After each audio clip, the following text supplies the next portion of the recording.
നിങ്ങളുടെ ഫേവറേറ്റ് സീരിയലുകൾ ടിവിയിൽ വരുന്നതിന് മുൻപേ സൺ നെക്സ്റ്റ് ആപ്പിൽ കാണാം. ഇനി എല്ലാവർക്കും മുൻപേ കാണൂ. ഇപ്പോൾ തന്നെ സൺ നെക്സ്റ്റ് ആപ്പ് ഡൗൺലോഡ് ചെയ്ത് സബ്സ്ക്രൈബ് ചെയ്യൂ.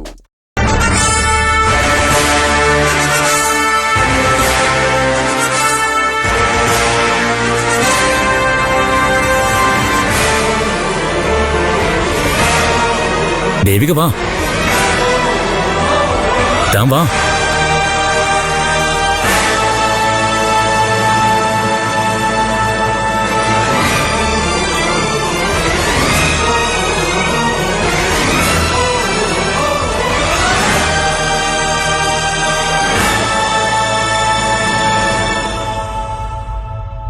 വന്ന് വീട്ടിലും വരാൻ തുടങ്ങിയോ? ഇറങ്ങടി പുറത്ത്. എന്ത് ധൈര്യത്തിലടി നീ ഇവിടെ കാലുകുത്തിയത്? ദേവികെ ഇരിക്കെ. നിന്നോട് പുറത്തു പോകാനാ പറഞ്ഞേ.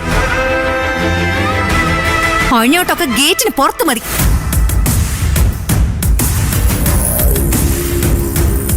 ഞാൻ താമസിക്കുന്ന ഈ വീടിനകത്ത് ഞാൻ സമ്മതിക്കില്ല. അതെ, എന്റെ ഗസ്റ്റാ ദേവിക. ഞാൻ വിളിച്ചിട്ടാ വന്നത്.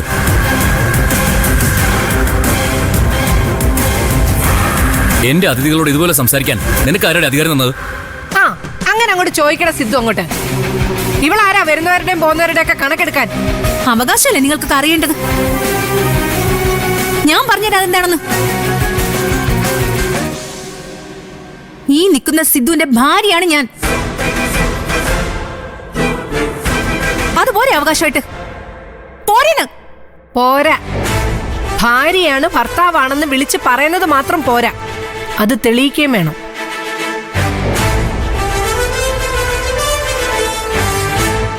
സിദ്ധുവിന്റെ ഭാര്യ നീയാണെന്നാണല്ലോ നിന്റെ വെപ്പ്.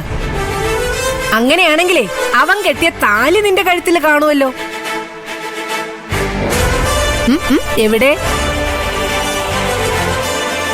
അതൊരു ചോദ്യമാണ്. ഞാൻ കെട്ടിയ താലി പ്രേമയുടെ കഴുത്തിലുണ്ട്, സുധി കെട്ടിയ താലി ദേവികയുടെ കഴുത്തിലുണ്ട്. കുഞ്ഞളിയൻ കെട്ടിയ താലി എവിടെ?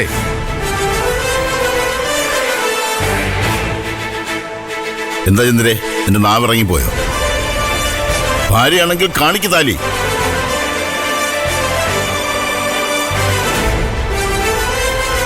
ഇല്ല അല്ലേ? അയ്യോ, കെട്ടി അന്ന് തന്നെ വലിച്ചെറിഞ്ഞപ്പോ ഓർത്തില്ലല്ലേ ഇങ്ങനത്തെ സന്ദർഭങ്ങളൊക്കെ വരുമെന്ന്? ഓ, നാണോ ഇല്ലല്ലോ ദേവിക വരുമ്പോ മാത്രം ഭാര്യയായിട്ട് ചമയാൻ. ഞാൻ ആരുടെ അവകാശങ്ങൾ തട്ടിയെടുക്കാൻ വേണ്ടി വന്നതൊന്നുമല്ല ചന്ദ്രൻ. ഇവിടെ സ്ഥിരം താമസിക്കാൻ വേണ്ടി വന്നതുമല്ല. ഞാനിപ്പോ പോയിക്കോളാം. നീ മിണ്ടിപ്പോരുത്. എന്റെ മുൻപിൽ നാടകം കളിച്ച് ആളാവാൻ നോക്കല്ലേ. നീ എന്താണെന്നും എങ്ങനെയാണെന്നും ഒക്കെ എനിക്ക് നന്നായിട്ട് അറിയാം. സിദ്ധു, ഞാൻ ഇറങ്ങാം. നമുക്ക് പിന്നെ കാണാം. അങ്ങനെയൊന്നും പോകാൻ പറ്റത്തില്ല. മോള് ഞങ്ങളുടെ വീട്ടിൽ വന്നിട്ട് ഒരു ഗ്ലാസ് വെള്ളം പോലും കുടിക്കാതെ പോവാ? എന്റെ കയ്യിൽ നിന്ന് ഒരു ഗ്ലാസ് ചായ കുടിച്ചിട്ടേ മോൾ ഇവിടുന്ന് പോകുന്നുള്ളൂ. ആരും നിന്നെ ഒന്നും പറയില്ല. അതിനുള്ള അവകാശം ഇവിടെ ആർക്കും ഇല്ല. മോള് വാ. വാന്നേ. ചെല്ലുമോളെ. വാ.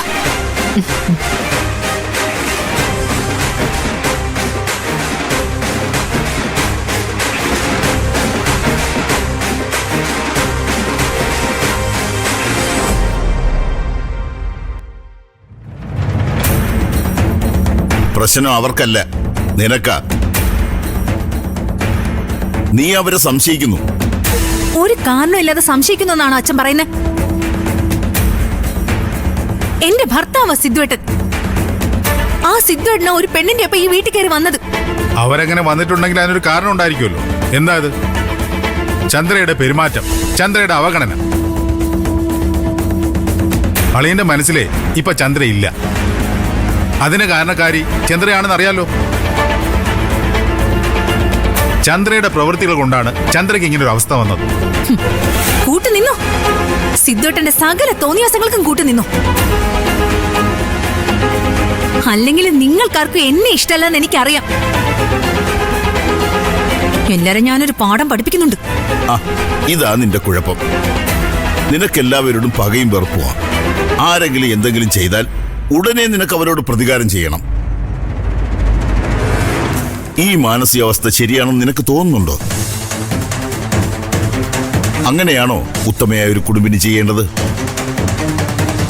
മോളെ, ഭാര്യാഭർത്തൃ ബന്ധം സ്നേഹം കൊണ്ടാ ഉണ്ടാകേണ്ടത്, അല്ലാതെ വാശി കൊണ്ടല്ല. ബലമായി ഉണ്ടാക്കിയതൊന്നും അധികനാൾ നിലനിൽക്കില്ല. അപ്പോഴേ തകരും, ചീട്ടുകൊട്ടാരം തകരുന്നത് പോലെ. അതെ, സ്വന്തം മകൻ ചെയ്യുന്ന തെറ്റ് ന്യായീകരിക്കാനേ എന്നെ കുറ്റക്കാരിയൊക്കെ നോക്കണ്ട. ഇതിനെല്ലാം ഒരു ദിവസം നിങ്ങൾക്കൊക്കെ തിരിച്ചടി കിട്ടും. അത് കാണാനേ ചന്ദ്രയുടെ ഉണ്ടാവൂ? ഇല്ലല്ലോ. ചന്ദ്ര അടുത്ത് തന്നെ ഇവിടെ നിന്ന് തെറിക്കും.